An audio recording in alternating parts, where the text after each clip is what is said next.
আলহামদুলিল্লাহ, সমস্ত প্রশংসা সেই একমাত্র মহান রব্বুল আলামিনের জন্য, যিনি আমাদেরকে আল কোরআন পড়ার এবং বোঝার তৌফিক দান করলেন। সকলেই বলেন আলহামদুলিল্লাহ। সম্মানিত মুসলিম ভাই বোনেরা, আপনারা শুনছেন সূরা আল মুতাফফিফিন প্রসঙ্গে আলোচনা।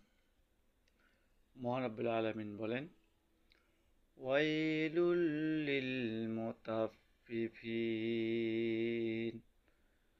আল্লাযীনা ইযা ইক্তালু আলান নাসি ইস্তাওফুন ওয়া ইযা কালুহুম আও ওয়াজানুহুম يخسرون ألا يظن أولئك أنهم مبعوثون ليوم عظيم يوم يقوم الناس لرب আলামিন। অর্থাৎ যারা মাপে কম দেয় তাদের জন্য ধ্বংস। তারা যখন মানুষের কাছ থেকে নেয় তখন পুরোপুরি নেয়, আর যখন তাদেরকে মেপে দেয় তখন ওজন কম দেয়, তখন ওজন কমিয়ে দেয়।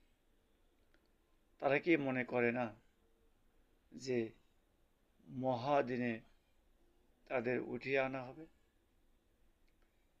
সেদিন সব মানুষ রব্বুল আলামিনের সামনে দাঁড়িয়ে থাকিবে। সম্মানিত ভাইয়েরা আমার, এইসব আচরণ থেকে আমরা বিরত থাকব। নিশ্চয় আল্লাহ পাক আমাদেরকে একদিন সেই বিচারে কাঠগড়ায় দাঁড় করাবেন।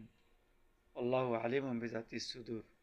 আল্লাহ সব অন্তরের খবর জানেন, বান্দার সব কার্যক্রম বিষয়ে তিনি জ্ঞাত আছেন। সুতরাং আমরা এই আচরণ থেকে বিরত থাকবো ইনশাআল্লাহ। আলহামদুলিল্লাহ, সমস্ত প্রশংসা সেই একমাত্র মহান রব্বুল আলামিনের জন্য, যিনি আমাদেরকে আল কোরআন পড়ার এবং বোঝার তৌফিক দান করলেন। সকলেই বলেন আলহামদুলিল্লাহ।